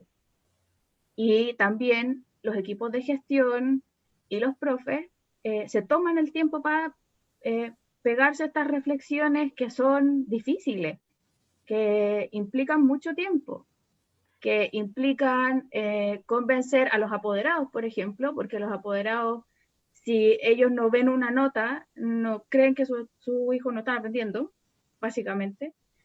María Olga, disculpa que te interrumpa, ¿son escuelas particulares, municipales? Hay de todo. Hay escuelas que son, está el ejemplo más conocido, el Manuel de Salas, pero hay escuelas que son particular subvencionadas, hay escuelas que son públicas. La última que se sumó es una de Machalí, que es pública y que es artística, es una escuela básica artística y pública. Pero es básicamente eso, si al final, bueno, como toda esta perorata mía, quiero decir que el currículum sí es una piedra de tope para la transformación, por supuesto. El sistema completo lo es, porque al final, claro, los decretos de evaluación te dicen que tú tienes que tener una nota final de año, pero ¿qué va a pasar después? Po? Si al final viene CIMSE igual y viene toda la medición cuantitativa igual, son camisas de fuerza, pues, finalmente. Entonces, bueno, no sé si tengamos que andar más en eso, pero básicamente es eso. Creo que tenemos que también tener la capacidad de nosotros como trabajadores de la educación de entender que no todo lo que nos dicen es lo que tiene que hacerse así tal cual, sino que podemos también tomar nosotros nuestra pega en nuestras manos y tratar de hacer alguna cuestión, básicamente, para que las cosas cambien, para que se movilice un poco. Muchísimas y si es que en tu trabajo te apoyan, y que si podéis como generar redes con otros profes y ir armando como un cuento más grande, hay que hacerlo nomás. Ya, y les dejo el link del conversatorio de mañana. Súper, María Olga, disculpa que te interrumpa, pero nos quedan 5 minutitos y para que Nicolás alcance a responder. Y Roberto Carlos había olvidado darle la palabra y tenía una pregunta que es súper cortita, si la puede mencionar, Roberto, para que no se quede afuera. Perdóname, olvidé darte la palabra antes de Rosario. Sí. Hola, no, es bien breve la pregunta. Estaba ahí en el chat, decía, ¿cuáles son las ventajas y desventajas que tiene la actual reforma curricular, que es la que estamos viviendo ahora? Ya porque desde que se aplicó como que quedó ahí un sabor bien amargo para cierto grupo de profesores y a lo mejor para otros no tanto, ¿ya? Pero es eso, saber las ventajas y desventajas. Obviamente la gran ventaja por el lado de filosofía haber entrado al mundo TP, pero hay otras cosas más también y de otros ramos, otras asignaturas que también están ahí en conflicto. Entonces eso nomás solamente quería saber. Gracias, Roberto. Solo sumar al tema de la filosofía para niños, que hay una imposibilidad práctica también. Actualmente con la reforma faltan docentes de filosofía para cubrir la ampliación que hubo al TP. Entonces, pensar en ampliarlo a la básica debería estar en coherencia también con potenciar el estudio de la filosofía, que eso está difícil. O sea, es un trabajo necesario igual, que tenemos que hacer. También en el chat Eduardo Orellana dice, con el riesgo de ser tildado amarillo y consumido por el sistema, Nicolás, de acuerdo a tu trabajo en el ministerio, la próxima reforma TPI básica, ¿reafirma el paradigma neoliberal o integraría elementos de cambio al modelo? Ahora sí, Rosario, para que cerremos después. Paulo también pidió, estoy abusando, siempre abuso, perdón. Rosario, dele. Sí, quizás necesitemos más tiempo o otro laboratorio para este tema. Voy a tratar de ser muy sintética, pero tiene que ver mucho con el criterio de realidad que puso, perdón, la Rocío, digamos. ¿Por qué no se enseña filosofía con niños y niñas? Ya, bueno, ¿quién la va a enseñar? Si hoy día no tenemos profes que la enseñen. Y para que la enseñen tienen que abrirse carrera, y para eso tenéis que hablar con la universidad, hacer reformas educativas, y la cuestión en verdad aquí, nada se da como por arte de magia. Esta cuestión es un sistema que ya está estructurado, entonces hay que tener y eso no quiere decir que uno sea pesimista. Yo llevo años como luchadora social de la educación, y yo podría decir en sentido estricto que la Reprofit tiene una experiencia súper interesante que no va a tener y no ha tenido el Colegio Profe, que no tuvo otra organización anteriormente, porque no sé si ustedes saben, pero nosotros éramos los únicos que estábamos pendientes de que venía una reforma curricular. A nadie le importaba. Entonces nosotros solicitamos una reunión en el primer gobierno, o sea, en el segundo gobierno de Bachelet, para pedir y escuchar qué estaban haciendo con la reforma, para preguntar si nos iban a sacar o no. A nadie le importaba lo que estaba pasando. Y en ese momento, cuando nos enteramos, ya se sabía que Historia iba a salir. Historia pataleó después. Ese es un chamullo de la historia. Siempre, la historia, valga la redundancia, la asignatura de historia siempre supo que estaba afuera, pero no le importó hacer esa lucha que hicimos nosotros. Y yo creo por dos motivos, y eso hay que asumirlo también. Los profes somos súper ignorantes de currículum. Es un tema que nos interesa, pero no sabemos realmente ni cómo funciona, ni cómo opera, ni cuáles son las teorías que están ahí, en fin. Y otra porque la historia como disciplina también se las creyó muy de la nobleza, y quién va a sacar la historia, pues si era como los filósofos más viejos de nuestras generaciones que decían, ¿por qué hay que defender la filosofía? Si la filosofía se defiende solo, si viene de los griegos en adelante, ¿quién la va a sacar? ¿Quién se va a atrever eso? Pues ni se han atrevido 2 veces. O sea, como no son pensamientos canónicos necesariamente, esto es una cuestión política, esto es una cuestión de ajedrez, y fue así como tuvimos que sentarnos frente a los ministerios de educación, el Consejo Nacional de Educación, en el Congreso, y defender la filosofía en los espacios políticos institucionales. Si no, hoy día no la tendríamos. Y eso fue una pega que tuvimos que hacer, y solicitamos que se eliminara psicología, y hoy día no está, y solicitamos que hubieran temas que hoy día están, ¿cachai? Entonces, como yo creo que esa cuestión es ineludible para discutir estos temas, o sea, esta cuestión, la educación es política, pues, y necesitáis hacer esos movimientos. Ahora, si hubiese un movimiento docente en general que estuviera haciendo lo mismo que la Reprofit, podríamos estar pensando lo que el SEBA dice, pues, una reforma y un planteamiento y una propuesta curricular nueva. Pero para eso hay que estudiar harto, hay que saber cómo se plantean los currículos, su puestas en marcha. Nosotros en la Reprofit estudiamos programas de otros países, reformas educativas de otros países, y esta cuestión no es un chiste, digamos, como que realmente una pega tremenda y titánica. Y yo creo que ahí pasa también lo que contaba Soraya, uno se ve ahí y se da cuenta que es la media pega y no sabe si tiene todas las habilidades o los conocimientos para hacerlo también, pues.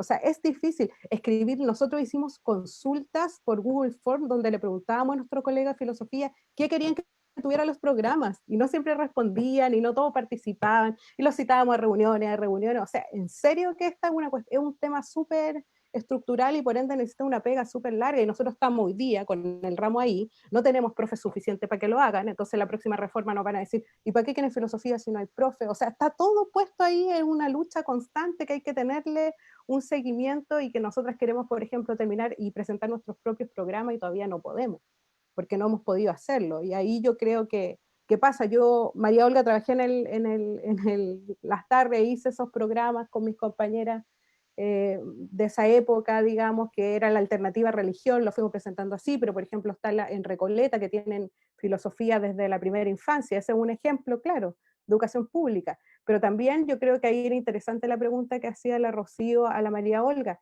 El Manuel de Sala es un colegio de la Universidad de Chile, particular pagado, de puros apoderados que son intelectuales y académicos. O sea, también hay que ponerle proporciones cuáles son los lugares de transformación y cuáles no. Yo le echaría también más ojo a la educación no formal, a la educación, a las escuelas comunitarias, a la educación popular, como se ha construido ahí currículum colectivamente, digamos. Yo creo que este tema requiere demasiado todavía investigación, conocimiento, como echarle mucho más mano, y por eso proponía que también pudiésemos ver alternativas de gente que ha creado su currículum, cómo lo ha hecho. Yo fui directora de colegio y le propuse a mis a los profes cambiar el, el currículum y era mucha pega, algunos no querían, otros no querían dejar las notas porque ¿qué vamos a hacer? Como era complicado pensar otro tipo de evaluación. O sea, hay mucho paño que cortar, entonces yo diría que experiencias de otros espacios nos servirían harto también para cachar cómo se ven esos procesos, básicamente. Sí, además que como tú señalas, es una pelea en la que hay que estudiar mucho, se sufre mucho y tal como mencionaba Soraya, o sea, a veces queda 2 palabras de lo que tú escribiste y aún así hay que dar la pelea, po. O sea, hay que estar ahí, dar la pelea igual, aunque quede una sola palabra.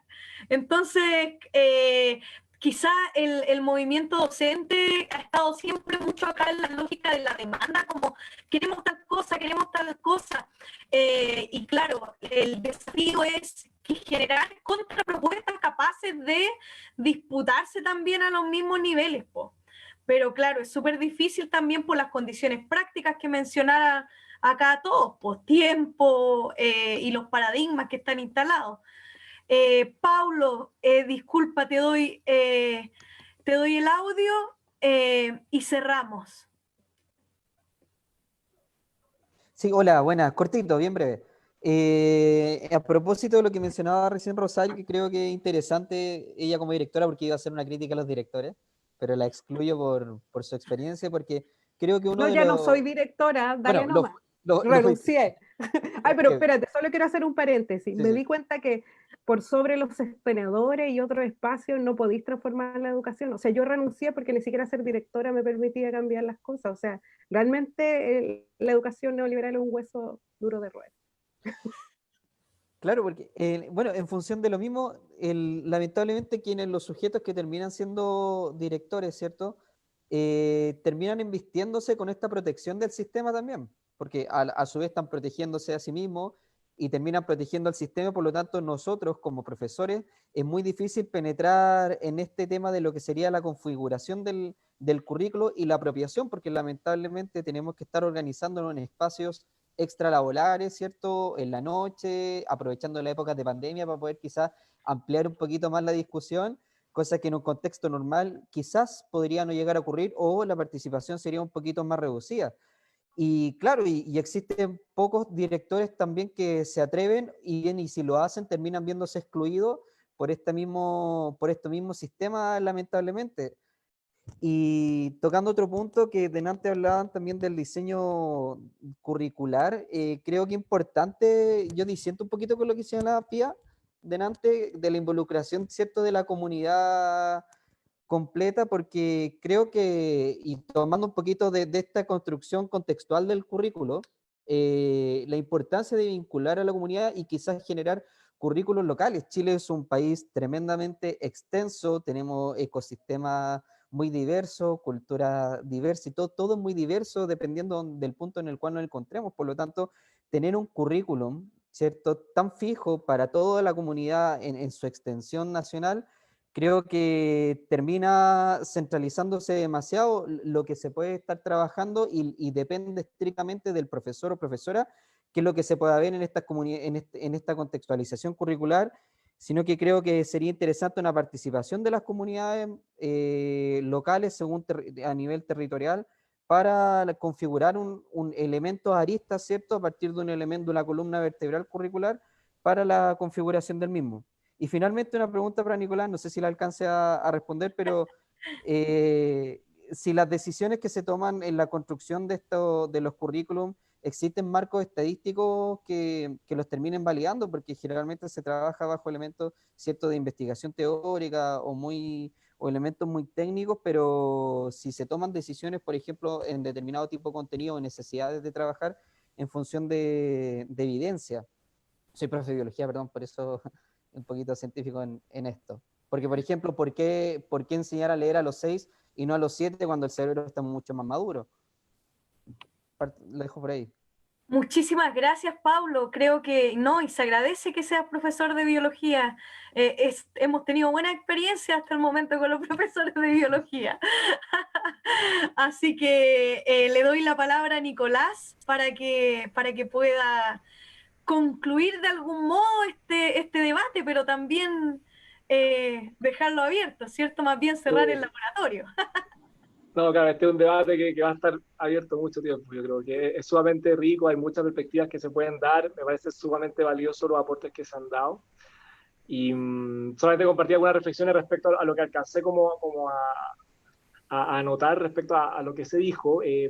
Lo primero es que, claro, esta distancia que hay entre las políticas públicas de educación y el mundo docente, la verdad es que es un problema que va más allá, yo creo, que del Ministerio de Educación, sino que responde mucho a una forma de hacer política que se instala particularmente en Chile desde la transición en adelante, que es como esta mirada como de los grupos de expertos, ¿no es cierto?, que definen ciertas cosas, donde la sociedad civil, por ejemplo, no es necesitada para la toma de decisiones. Entonces hay décadas ya de la instalación de este tipo de política, que obviamente no depende del voluntarismo de una persona o dos para cambiarlo, sino que es una política de Estado, donde hay jefatura, donde hay en el fondo líneas de autoridad. Entonces, la verdad es que es una cultura ya, hay una forma de hacer política. Y por eso, relevar un poco los puntos que hemos compartido respecto a democratizar el currículum. Yo creo que avanzar hacia esa línea, ya sea con las ideas que se han dado o con las que mencioné también respecto a estos como pasos concretos que pueden ayudar como a hacer más transparente, más público y más debatido el currículum, donde las organizaciones sociales puedan incidir más, sin duda puede ayudar a cortar esta brecha que bien se diagnostica entre las políticas públicas de educación y el mundo docente. La única forma de solucionar eso es democratizando. Y la democratización nunca van a ser de un gobierno, siempre van a ser de organizaciones organizadas. Entonces, la sociedad civil organizada. Entonces, también ahí la pelota está dentro del campo de ser capaz de impulsar y dar fuerza a ese proceso de democratización para disminuir esta brecha entre las políticas educativas y la realidad del mundo docente. Eso respecto a lo primero. Respecto a la pregunta muy buena, respecto a ventajas y desventajas de la reforma curricular actual, yo creo que aquí hay que ponerlo muy en contexto, porque es muy distinta una asignatura de filosofía que es aprobada durante un gobierno de derecha, por ejemplo, a lo que es una asignatura de educación ciudadana aprobada durante el gobierno Bachelet II.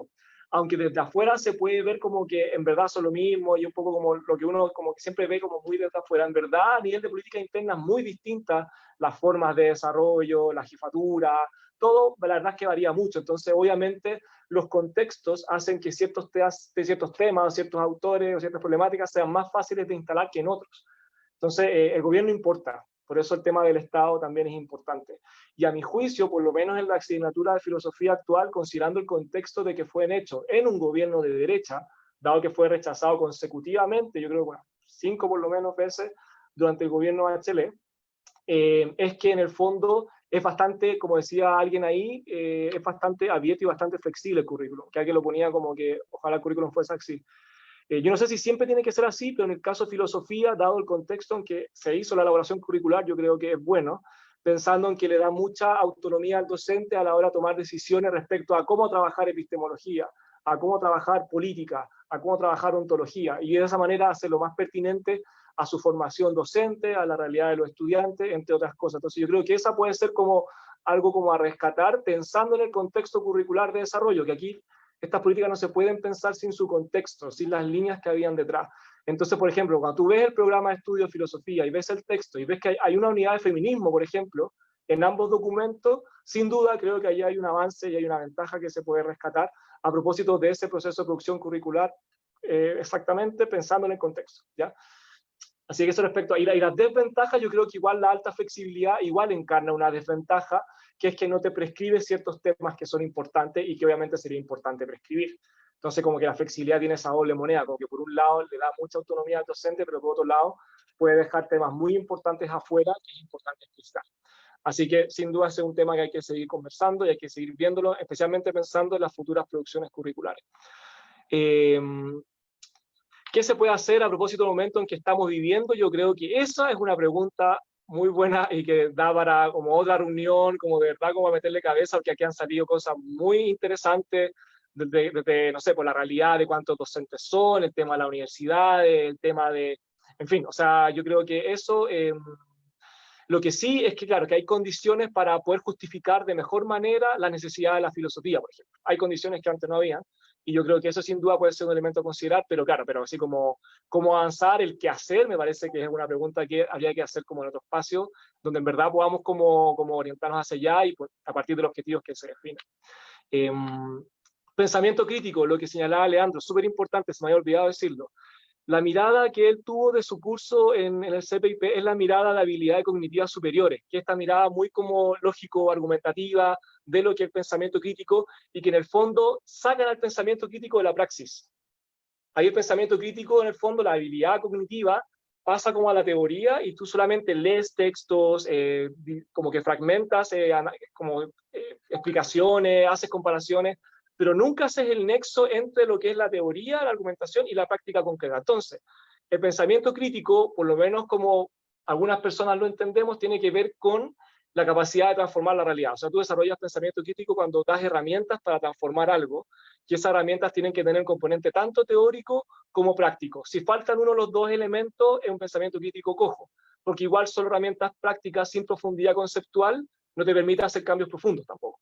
Entonces yo creo que ahí hay un tema de un equilibrio respecto a el elemento de la praxis y el elemento de la teoría para el desarrollo efectivo del pensamiento crítico, y ahí claro, el tema, como que señalaba antes, de estos grandes problemas emergentes, estas luchas vivas para partir del proceso de aprendizaje, sin duda que es sumamente importante, porque eso te permite a ti que los estudiantes empiecen a reflexionar a propósito de la materia sobre algún problema concreto que les esté afectando y sobre el cual tengan que desarrollar prácticas y teorías para su mejoramiento.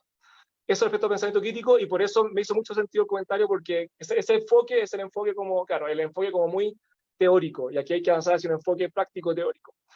Y lo último, las últimas dos cosas, la próxima reforma TP de educación básica reafirmaría el modelo, lo cambiaría, no se sabe porque aún no se ha avanzado, y eso va a depender, como se ha señalado ya acá harto, de quién esté en el gobierno, de las organizaciones que estén encima. Yo creo que los próximos procesos de reforma curricular no la van a tener tan fácil. Yo creo que la Reprofich marcó un hito en el último, y que esta vez los futuros procesos van a tener a mucha más sociedad civil organizada encima.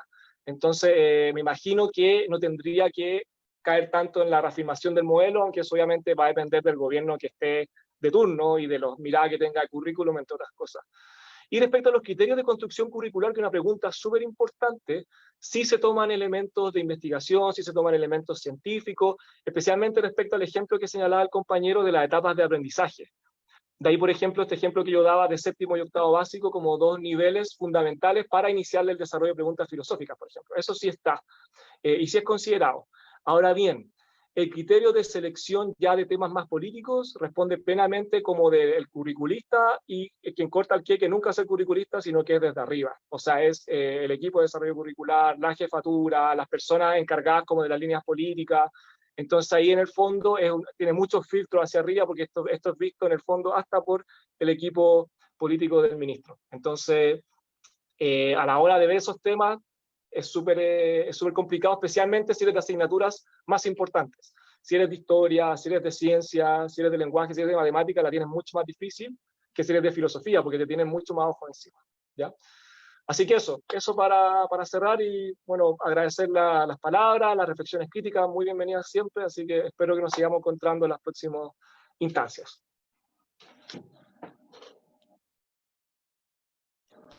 El audio. Rocío, el audio. Rocío. Ahora sí que sí, gracias Tere. Decía que al contrario, nosotros tenemos que agradecerte a ti, además eres participante habitual del laboratorio y ya había estado en esta instancia, y en el fondo quien es el encargado, la encargada de desatar la discusión también es quien le tiene que poner el pecho a las balas a todo el debate que se viene después. Entonces te agradecemos, Nicolás, de verdad. Creemos también, como el Seba decía ahí en el chat, siempre nos llevamos mucha pega, y sí, efectivamente hay mucha pega, pero instancias de coformación también como estas son súper importantes y necesarias de relevar. Y también Rosario dejaba una pregunta en el chat, ahí como para irnos con esa idea, que hay que considerar también cómo se podría condecir esta idea de un currículum transformador con la formación docente. ¿Qué te enseñan? ¿Qué currículum? ¿Cómo fuimos educados? ¿En qué paradigmas educativos? Que además siempre son europeos, por supuesto. Y estaría bueno también pensar, claro, si queremos un currículum transformador o queremos generarlo, cómo también tendríamos que ser esos docentes, esas docentes. Quizás para evaluar algunas salidas, como decía Nicolás, posibles o alternativas al contexto que tenemos ahora. ¿Qué podemos hacer? Así que nada más que un abrazo a todos, a todas. No sé si Tere, sí, adelante, dele. Muy silenciosa, pero escuchando y aprendiendo mucho de todos y de todas. Solamente me gustaría decir que si bien es necesario conocer la seguidilla de reformas que se vienen en tanto currículum, en tanto todo lo que significa en términos de contenido, de objetivos de aprendizaje y de todo aquello, sin embargo creo yo que de alguna manera eso nos hace seguir estando encadenados y como que no nos permite considerar lo que está pasando. Estamos viviendo en un proceso revolucionario el chileno. Estamos en silencio en este momento, pero esto va a explotar nuevamente. Por lo tanto, hacer castillos de futuras reformas en un infierno, porque estamos viviendo, muchas personas están muriendo, estamos en una época crítica, donde el sistema neoliberal se está poniendo totalmente en el filo. Hay personas que han dicho que este sistema neoliberal nace y muere en Chile, y no solamente en Chile, porque con esto de la pandemia ha quedado a la luz que el sistema capitalista está en una profunda crisis. Entonces, en ese sentido, creo yo que es muy necesario ver más, avisorar más allá de un marco que está dado. ¿Cómo pensamos el Estado? ¿Cómo pensamos que el CND no puede existir más? Que parece un tribunal eclesiástico, ese organismo del Estado. Por lo tanto, tenemos que pensar más revolucionariamente, creo yo, tomando en consideración lo que está pasando actualmente en Chile y en el mundo en general. Entonces, bacán la reflexión, aprendí mucho, pero siempre estuvo en mí esta idea de que estamos como dentro de un marco. No, yo creo que es el momento de desplazar los límites y de empezar a soñar con otra educación y con otro sistema también, porque va de la mano. Entonces, eso quería decir. ¿Puedo agregar algo, Rocío? Y Yo creo que nace y muere en Chile. ¿Se acuerdan de eso? En las paredes estaba rayado. Sí, yo creo que, por ejemplo, solo un ejemplo que nosotros lo intentamos como lanzar y resulta que la mayoría de los profes ni siquiera sabía que existía el Consejo Nacional de Educación, porque de hecho nosotros en nuestra época hacíamos infografías para que se entendiera como el proceso curricular y supieran en qué se debatía, si hay que ser sinceros, si esa es la verdad. Entonces, por ejemplo, una demanda que debería tener el colegio de profesores desde que nació el Consejo Nacional de Educación es que no exista. O sea, todo esto que contó el Nico que pasa en el ministerio podría dar exactamente lo mismo porque lo preparan, se va al consejo y allá dictaminan si sirve o no. Entonces es de un nivel de antidemocracia que esas son las instituciones que hay que derribar, si no lo demás es imposible. Yo creo que terminar con el tribunal eclesiástico que dice la Tere es lo que hay que hacer. Si eso es como el TC de la educación, como no podéis pensar otra educación sin esos espacios. Yo creo claro, que y a la vez tener conciencia de que esta crisis civilizatoria que estamos viviendo es una de las más agudas de la década del 29 del siglo pasado. O sea, estamos viviendo un tiempo, un momento histórico donde todo el pueblo tiene que arremeter con toda la fuerza posible. Y por eso es tan importante estas instancias, por eso es importante la organización social y la manifestación, no solamente en términos de el cuerpo en las calles, sino que también en términos de Reprofich, en términos de CUT, en términos de la FENATET, de todas las organizaciones. ¿Pero existe la CUT? Nos podríamos preguntar. El próximo laboratorio. Creo que se entiende lo que estoy hablando. Más allá de creo yo que es importante la ligación de pensamiento en torno a hacer de Chile otra cosa. Sí, Tere, muchísimas gracias. Creo que tienes toda la razón. Y bueno, Rosario también. Yo me acuerdo cuando estábamos ahí en la mesa de la UCE. Nadie nos pescaba, loco, nadie. Y decían, el Consejo Nacional de Educación. Y nos decían, pongan lo que quieran, pueden decir lo que quieran, anoten, redacten, hagan lo que quieran. Pero esto se va al Consejo Nacional de Educación y ahí deciden que quede y que no aquí. Así que sin duda es un gran obstáculo. Hay que tener metas más altas, como dice la Tere, si no, imposible. Así es. Bueno, sin más que decir, gracias de nuevo a todos, a todas. No sé qué vamos a discutir el próximo lunes, pero espero y tengo la confianza que va a ser igual de provechoso. Así que muchas gracias por estar aquí nuevamente y hasta la próxima. Bien, muchas gracias. Muchas gracias, Nico. Sí, muchas gracias. Abrazos.